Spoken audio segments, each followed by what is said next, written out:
La Chine lutte contre la plus grande épidémie de variant Delta à ce jour, mais des mesures drastiques visant à éviter d'autres épidémies suscitent des plaintes. Un dissident chinois raconte comment il a fait face aux menaces de mort de la Chine. L'Australie s'apprête-t-elle à défendre Taïwan en cas d'invasion chinoise? L'un des principaux dirigeants du pays répond oui, à condition que les États-Unis fassent de même. Bienvenue dans Regard sur la Chine, je suis Vladian Huitens. Pour commencer, penchons-nous sur l'état de la pandémie en Chine. Le pays lutte contre la plus grande épidémie de variant Delta jusqu'à présent. Les autorités de plusieurs villes prennent des mesures drastiques pour prévenir d'autres épidémies, ce qui provoque des plaintes parmi les citoyens. La ville de Dalian, dans le nord-est du pays, est le dernier foyer d'infection. Les autorités signalent plus de 200 nouveaux cas dans la ville, qui compte 7,4 millions d'habitants. Environ un tiers des cas proviennent d'une zone universitaire locale. En ce moment, plus de 10 000 étudiants sont enfermés dans leur dortoir et suivent des cours en ligne. Et des centaines d'étudiants ont été transférés dans des hôtels pour une mise en quarantaine et une observation. Et il n'y a pas que les lieux d'études. De nombreux quartiers de la ville ont scellé les portes des appartements des gens en application des mesures de contrôle du virus. Mais certains résidents n'en peuvent plus. Une vidéo diffusée par des médias chinois montre une habitante de la ville qui tente de sauter du deuxième étage de son immeuble, provoquant des réactions chez les voisins d'en face.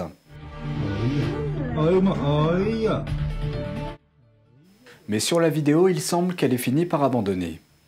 Dans la ville de Xinji, un comté situé à 3 heures de route au sud de Pékin, une vidéo en ligne montre que les autorités utilisent des fils de fer pour sceller les portes des maisons des résidents depuis l'extérieur. Ceci en plus d'attacher du ruban adhésif à la porte. Ainsi, lorsque les résidents ouvrent la porte, le papier se déchire et les autorités le savent quand elles viennent vérifier et ces résidents auront des problèmes. La capitale du pays, Pékin, n'a pas été épargnée par cette nouvelle épidémie. La ville se prépare à accueillir les Jeux Olympiques d'hiver en février prochain.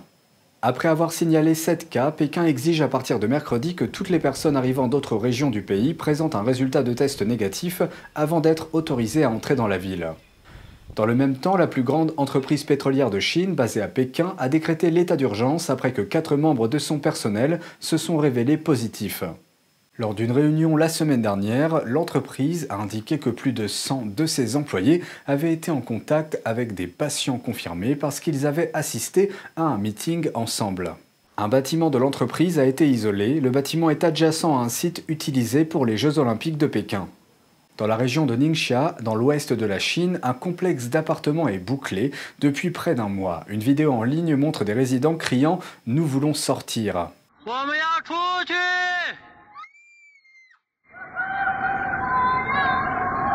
Des soldats ont été envoyés sur place pour patrouiller dans le complexe et maintenir le contrôle de la quarantaine. On passe maintenant à une histoire bien particulière, le Parti communiste chinois complotant un meurtre sur le sol américain. Un dissident a finalement fui la Chine pour se rendre aux États-Unis, mais même après son évasion, il n'était toujours pas en sécurité. La menace du Parti communiste chinois suit de plus en plus les dissidents, même en dehors de Chine. Jie Liqian a fui vers les États-Unis l'année dernière. Sa mère est morte à cause de la persécution du régime. Il a manifesté avec son père dès son plus jeune âge. Il ne cesse de dénoncer les injustices judiciaires en Chine et la persécution des pétitionnaires. Pour le punir, les autorités locales du PCC ont assigné son père à résidence. Il souffre également de la menace du régime et a même été pris au piège dans un complot visant à l'assassiner. Jie s'est entretenu avec NTD pour raconter comment les agents du PCC l'ont menacé. He told me on Telegram, saying, I know where you live. Be cautious later, whatever you do. See the surroundings. Familiar, right? He sent me a distant photo of me, from behind, walking in the neighborhood after dinner. Jie a également reçu la photo d'un couteau. L'agent du PCC la lui a envoyée, accompagnée de menaces verbales, disant qu'ils auraient dû lui casser la jambe il y a 2 jours. La menace a rappelé à Jie un accident qu'il avait eu ce jour-là. At that time, I was riding on my bike on the road near my home. I was riding downhill and a car rushed over, accelerating. My instinct told me this car was targeting me and I dodged to the right. He was too fast, accelerating too hard. I was thrown straight off the bike. The bike then fell to the ground. I was injured and my phone was broken. Il dit avoir signalé l'incident au FBI. Il affirme qu'il n'est pas intimidé car il est convaincu que lui et de nombreux autres dissidents font ce qui est juste. Il dit que le PCC utilise des moyens méprisables pour entraver le mouvement pro-démocratie et il prédit que le régime tombera bientôt, comme ce qui est arrivé à l'Union soviétique. De nouveaux commentaires de l'Australie semblent annoncer de bonnes nouvelles pour Taïwan. Le ministre australien de la Défense, Peter Dutton, a déclaré samedi que si les États-Unis prenaient des mesures pour protéger Taïwan, il serait inconcevable que l'Australie ne s'y joigne pas. Le secrétaire d'État américain Antony Blinken a déclaré la semaine dernière que si Pékin utilisait la force pour modifier le statu quo avec Taïwan, les États-Unis et leurs alliés prendraient des mesures, sans toutefois préciser lesquelles.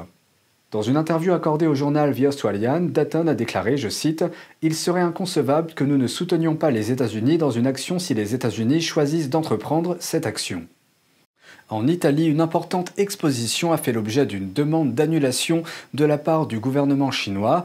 On ouvre ce sujet juste après cette publicité.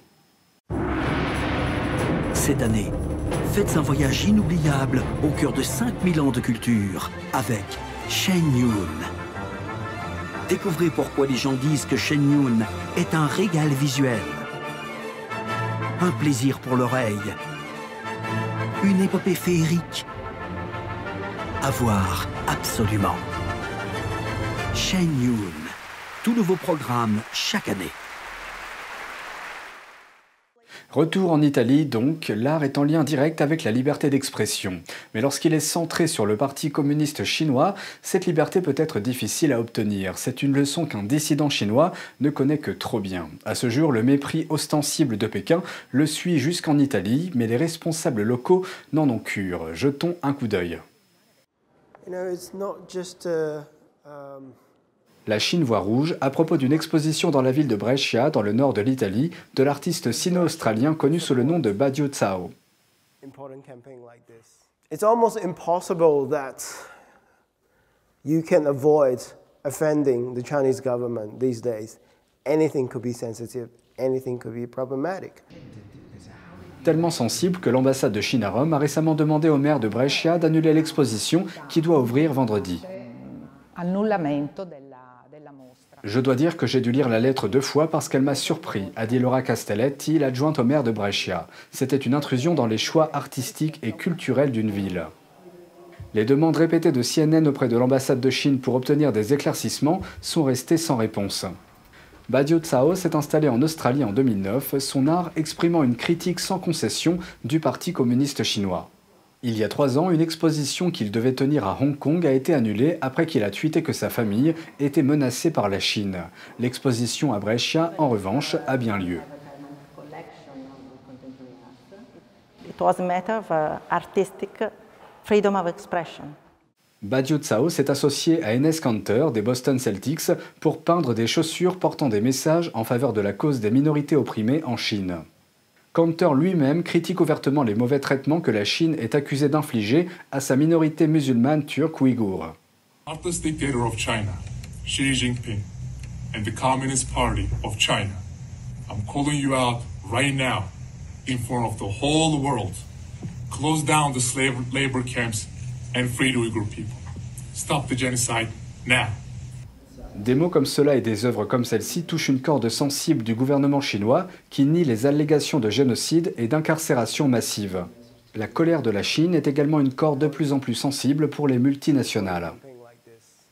They're so into the money and market in China that they wasn't risking that for a very long time. A small city, but pretty.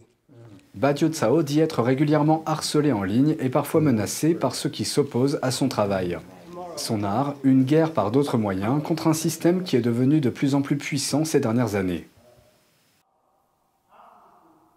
So it's like a battleground, and that's how you can use visual language or use internet meme to kind of dissolve the authority of censorship efficiently. Who's winning the battle at the moment? I think it's a long fight. It is too early to tell who will win. Et le fait que cette exposition ait lieu est peut-être une petite victoire. Et c'est tout pour aujourd'hui. Merci d'avoir suivi Regard sur la Chine. On se retrouve demain pour une nouvelle émission. Prenez soin de vous et à bientôt.